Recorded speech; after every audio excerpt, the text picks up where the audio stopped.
মরার ওপর খাড়ার ঘা একেই বলে। বিশ্বজুড়ে অর্থনৈতিক মন্দা, এর মাঝেই মিশর শুনল খারাপ খবর। আর তাদের এই বিপদের কারণ ইরান সমর্থিত ইয়েমেনি হথি গোষ্ঠী। ইসরায়েলে ইরানের হামলায় ইসরায়েলের পাশে থাকার ঘোষণা দিয়েছিল মিশর।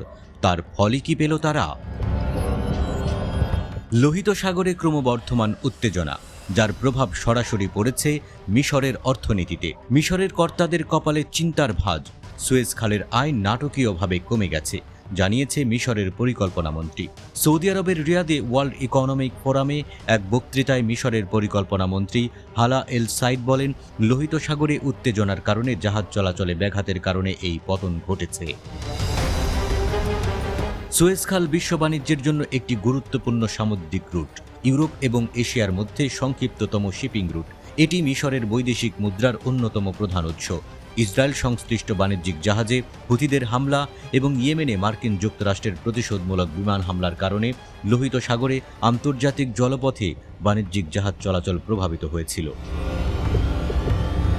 টানা 6 মাস অব্যাহত হামলার কারণে জলপথ পাল্টাচ্ছে বড় বড় শিপিং কোম্পানি, যার ফলে বড় ধরনের প্রভাব পড়েছে মিশরের সুয়েজ খালের ওপর।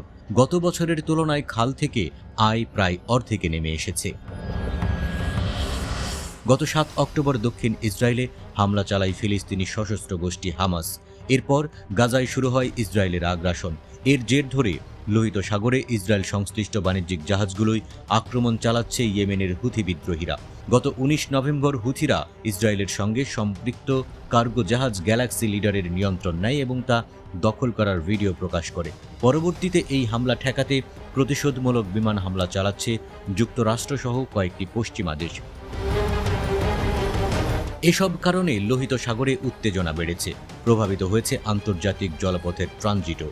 হুথি যোদ্ধারা গত প্রায় 6 মাস ধরে তারা লোহিত সাগর থেকে বাবেল মানদেব প্রণালী পর্যন্ত বিস্তীর্ণ জলপথের মধ্য দিয়ে যাওয়া পশ্চিমা জাহাজের উপর হামলা চালিয়ে আসছে। এতে সুয়েজ খাল দিয়ে পণ্যবাহী জাহাজ চলাচল ব্যাপকভাবে কমে গেছে। সুয়েজ খাল কর্তৃপক্ষের প্রধান ওসামা বারি জানিয়েছেন, লোহিত সাগরে চলাচলকারী জাহাজগুলোতে ইয়েমেনি সশস্ত্র গোষ্ঠীগুলোর হামলার পর বড় জাহাজ সংস্থাগুলো এই রুট এড়িয়ে চলছে। ফলে সুয়েজ খালে চলাচলকারী জাহাজের সংখ্যা উল্লেখযোগ্য হারে কমে গেছে। এতে সুয়েজ খালে বড় ধরনের নেতিবাচক প্রভাব পড়েছে।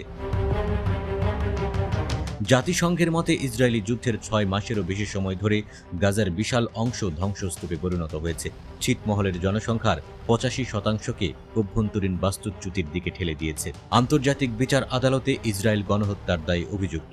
জানুয়ারিতে একটি অন্তর্বর্তীকালীন রায়ে তেল আবিবকে গণহত্যামূলক কর্মকাণ্ড বন্ধ করতে এবং গাজার বেসামরিক নাগরিকদের মানবিক সহায়তা প্রদানের নিশ্চয়তা দেওয়ার ব্যবস্থা নেওয়ার নির্দেশ দেওয়া হয়েছিল।